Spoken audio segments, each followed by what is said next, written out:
मित्रों नमस्कार। अब आप दुनिया को खुद ही अपने चश्मे से ही देख रहे होंगे कि कैसी नज़र आ रही है। जिस तरह से आप समझते थे एक अमेरिका बहुत बड़ा देश है और उसकी इकोनॉमिक ज़बरदस्त है और पूरी दुनिया का महाराजा है। दूसरा आपने ये देखा कि चीन एक ऐसा देश है जो भारत को कभी भी हड़प सकता है और चीन की स्थिति बहुत तेज़ है। रूस को भी आप देखते थे, रूस एक अपने आप में अद्भुत देश है और ज़बरदस्त उसकी पोटेंशियल पावर्स हैं। तो ऐसे सबका आपने रीडिंग किया होगा और मैंने इसके ऊपर बहुत सारे वीडियोस भी बनाए हैं और लगभग सभी 70% खरे उतरे हैं। ट्रंप और इनको लेकर भी मैंने वीडियो बनाए थे पहले, विशेष रूप से एलन मस्क और ट्रंप को लेकर। और एलन मस्क को लेकर भी मैंने कुंडली बनाई थी पहले। एलन मस्क के बारे में रीडिंग किया था कि ये एलन मस्क नहीं, ये एलियन है जो इस धरती पर जन्म लिया है और अपनी टेक्नोलॉजी के माध्यम से लोहा मनवाएगा। अब स्थिति यह होती है कि ट्रंप की और एलन मस्क की लड़ाई होती है और सिनेरियो कुछ चेंज होता है और भारत में एलन मस्क का अपना एक विस्तार हो रहा है। तो भारत के बारे में तो आप जानते ही हैं कि पूरी दुनिया में चाहे किसी भी धर्म का कोई भी व्यक्ति बड़े से बड़ा पैदा हुआ हो, चाहे ईसा मसीह रहे हों, चाहे मोहम्मद साहब रहे हों, और सब ने उम्मीद लगाई है कि हम भारत भूमि में एक बार ज़रूर जाएं। और उनके ग्रंथों में भी ये स्पष्ट है और ये लोग कई बार भारत आने के इनके पास कुछ कुछ सबूत भी मिलते हैं। कश्मीर में दोनों के ही सबूत हैं, ईसा मसीह की दरगाह का भी और मोहम्मद साहब के बालों का, दाढ़ी के बाल का भी है और बाकी लोगों का भी है। जैसे आपने जकरबर्ग के बारे में सुना होगा और कई सारे उद्योगपति के बारे में सुना होगा जो भारत आए, भारत में आने के बाद कैंची धाम गए, कैंची धाम से उनका भाग्योदय हुआ। कोई वृंदावन आया, वृंदावन से उनका भाग्योदय हुआ।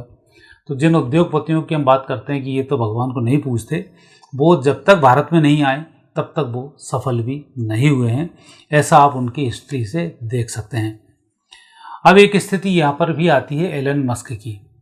एलन मस्क का और ट्रंप का विवाद बढ़ता जा रहा है और मैंने कहा ही था कि अर्थव्यवस्था बहुत बुरी हो रही है अमेरिका की, क्योंकि जब तक अर्थव्यवस्था अच्छी चले, सब कुछ ठीक चले, तब तक कोई युद्ध की बात नहीं करता है। लेकिन जब चीज़ें हाथ से निकल जाएं तब युद्ध की बातें करते हैं। और यही आपने चीन के ऊपर भी देखा। मैंने चीन पर ही बनाया कि इसकी अर्थव्यवस्था भी बहुत बिगड़ी हुई है, जहाँ तक कि ना अपनी सही पॉपुलेशन बताता, ना सब कुछ बता पाता है। और जब भी उसकी अर्थव्यवस्था बिगड़ती, पड़ोसी देश को हड़पने का वो काम करता है, उसके माध्यम से अपनी स्थिति को सुधारता है। खैर ये बात है इतिहास की। लेकिन अब एक नया मोड़ आया है, वो है एलन मस्क अब क्या करेंगे।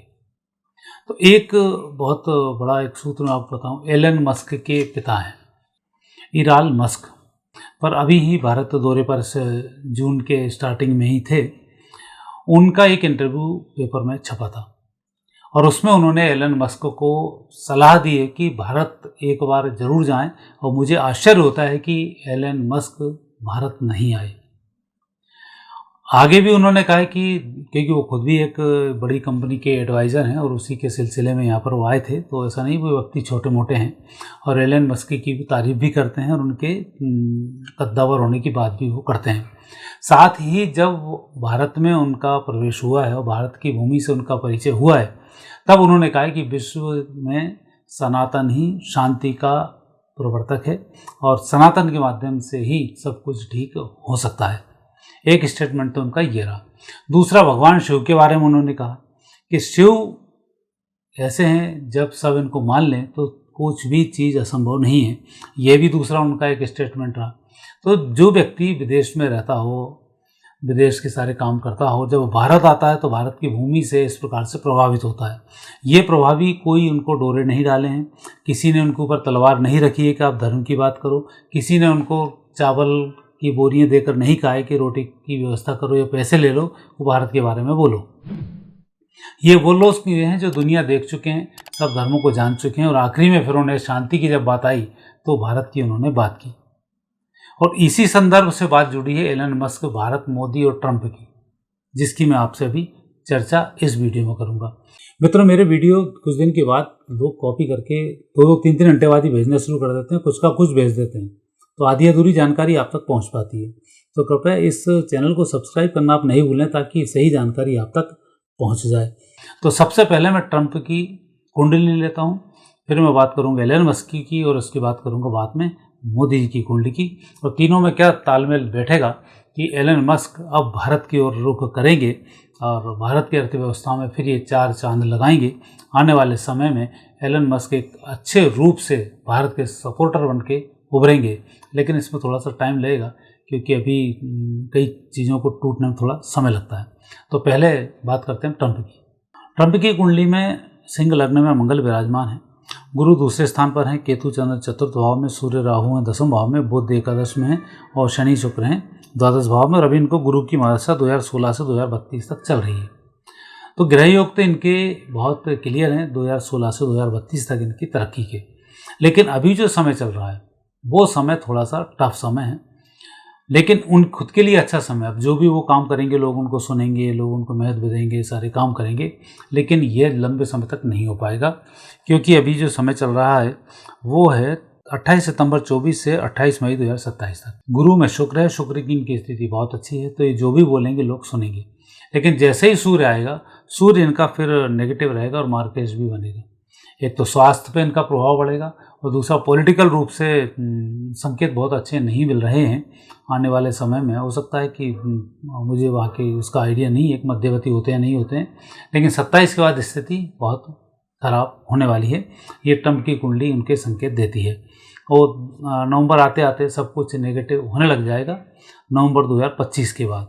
तो अभी तक जो चुनाव जीत कर बैठे थे, बैठने के बाद काम संभाल रहे थे, उन सब में अवंतर आना शुरू हो जाएगा और हो सकता है कि कोई एक आध बीमारी इनको ट्रेस आगे आने वाले समय में हो जाए। तो ये भी संकेत कुंडली इनकी देती है। दूसरी बात करते हैं एलन मस्क की। एलन मस्क का मिथुन लग्न है, सूर्य बुध लग्न में है, केतु दूसरे स्थान पर, चंद्रमा है तीसरे स्थान पर, गुरु छठे स्थान पर, मंगल राहु अष्टम भाव में है और शुक्र शनि द्वादश भाव में। और अभी जो उनका समय चल रहा है 2012 से 2030 तक राहु की महादशा है और बड़ी शानदार महादशा है। तो इसमें इनकी तरक्की को 2032 तक कोई भी नहीं रोक सकता और जो भी इनसे टकराएगा वो भी फिर मटिया बैठ हो जाएगा, क्योंकि ये तरक्की जब किसी व्यक्ति को होती है और उस तरक्की को आप रोकते हो तो आप नष्ट हो जाते हो। जैसे भारत में अंबानी हैं, अडानी हैं, उद्योगपतियों को राहुल गांधी ने रोकने की कोशिश की, खुद धराशायी हो गए। तो जब लक्ष्मी किसी पर मेहरबान हो तो उसको रोकने वाला व्यक्ति नष्ट हो जाता है। अब यहाँ भी एलन मस्क की कुंडली में भी है, उनके ग्रह योग बढ़ रहे हैं, पूरी दुनिया में वो जा रहा है। एलन मस्क के छठे स्थान के गुरु ये शत्रु के लिए काल होते हैं। मंगल राहु ये राजनीति में आने के संकेत देते हैं और शुक्र शनि का 12वें घर से गुजरना ये दोगलेपन के भी संकेत देते हैं। ये किसी भी हद तक किसी व्यक्ति को निपटाने के लिए जा सकते हैं। तो यहाँ ट्रंप के लिए खतरा पैदा हो सकते हैं। अभी आपने सुनीता विलियम्स जी को लाने वाला देखा होगा, वो एलन मस्क की मेहनत का नतीजा था कि ऐसी विषम परिस्थिति में उनको लाया गया। तो ऐसे और कई सारे अब काम वो ज़बरदस्त कर रहे हैं। तो उस दृष्टि से देखा जाए तो कुंडली उनकी ज़बरदस्त बनती है। और ट्रंप की और इनकी लड़ाई में यदि एलन मस्क शांत रहकर अमेरिका छोड़ते हैं या ट्रंप से रुष्ट होते हैं तो ट्रंप की स्थिति बहुत बेहतर नहीं होने वाली है। और आप सभी ने चुनाव में भी देखा कि ट्रंप के साथ जिस तरह से मस्क जुड़े रहे, वो जीत में एक कहीं ना कहीं उनकी बड़ी भूमिका रही है, ये संकेत देते हैं। और जिसकी दम पर आप आगे बढ़ो और उस सीढ़ी को काटो तो व्यक्ति ऊपर से नीचे धड़ाम गिरता है। तो ये स्थिति ट्रंप की होने वाली है एलन मस्क को छोड़ने के बाद। अब एक कुंडली देखते हैं मोदी जी की, क्योंकि ये कुंडली पूरी दुनिया की कुंडली में हर जगह काम आएगी, क्योंकि दुनिया का सिरमौर जो बनेगा वो होंगे नरेंद्र मोदी। हालांकि अभी योगी जी का नंबर भी उसमें आएगा, लेकिन तब तक योगी जी के लिए पूरा प्लेटफॉर्म दुनिया में तैयार करके जाएंगे, तो वो कुंडली देखना बहुत आवश्यक है। मोदी जी के जो ग्रह योग हैं, वृश्चिक लग्न है, लग्न में मंगल चंद्र हैं, गुरु चौथे स्थान पर, राहु पंचम भाव में, शुक्र शनि दसम भाव में, सूर्य बुध केतु हैं एकादश स्थान पर। मोदी जी की महादशा मंगल की 2028 तक रहेगी। अब स्थिति बनती है कि यहाँ ट्रंप का और मस्क जी का झगड़ा होना और मोदी जी की कुंडली का इनको सपोर्ट करना, और भारत के साथ और विश्व के साथ मोदी जी की कुंडली का एक जबरदस्त तालमेल होना। अब ये संकेत दे रहा है कि जो मोदी जी का जिस तरीके का मैग्नेट है, और मोदी जी भरोसे के नाम पर पूरी दुनिया में अब जाने जाते हैं कि यदि कोई भरोसे का व्यक्ति पूरी दुनिया में है जो एक राजनीतिक है तो वो नरेंद्र मोदी हैं। पूरी दुनिया लोहा मान चुकी है। और जितने उद्योगपति आप उनसे बात करो तो कोई भी व्यक्ति मोदी जी की बुराई करता हुआ नज़र नहीं आएगा। अब हर व्यक्ति उनके सपोर्ट की बात करेगा, चाहे स्किल इंडिया का हो, इंडिया डेवलपमेंट के कुछ भी काम धाम हो, इंडिया में इंडस्ट्रीज़ का लाना हो, शाइनिंग इंडिया टाइप का हो, जो भी हो, उसमें मोदी जी की एक बड़ी भूमिका है। और ट्रंप की कुंडली को मोदी की कुंडली से कंपेयर करते हैं तो मोदी जी ट्रंप पर बहुत भारी पड़ते हैं। बल्कि वैसा तो पूरी दुनिया के नेताओं की कुंडली और मोदी जी की कुंडली को मैच कराई जाए तो सबसे भारी मोदी जी पड़ते हैं। अब यहाँ उद्योगपति की यदि हम बात करें तो उद्योगपतियों में जो अभी एलन मस्क का और ट्रंप जी का विवाद हो रहा है, इसमें एलन मस्क का झुकाव अब भारत की ओर होगा। और पिता की मैंने बात की, अब जब पिता उनके भारत के बारे में समझाएंगे तो समझ में जरूर आएगा।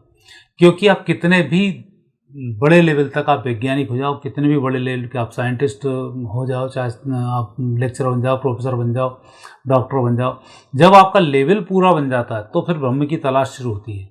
और जब ब्रह्म की तलाश शुरू होती है तब फिर भारत की सनातन संस्कृति की याद आती है, भारत की गीता की याद आती है। तो ये स्थिति यहाँ पर बनती है। एलन मस्क के पिताजी ने एक बात और बोली है कि व्यक्ति को आर्थिक रूप से, राजनीतिक रूप से, सामाजिक रूप से जब तक तरक्की नहीं मिलेगी तब तक वो तरक्की नहीं मानी जाती है।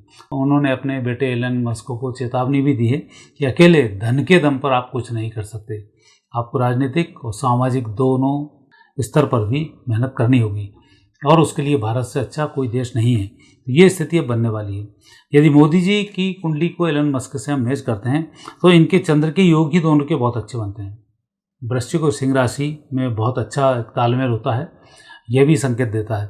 और भारत की तरक्की की हम बात करें तो आने वाले समय में भारत पूरी दुनिया का सिरमौर होने वाला है। ये मैंने कई वीडियो में आपसे कहा भी है।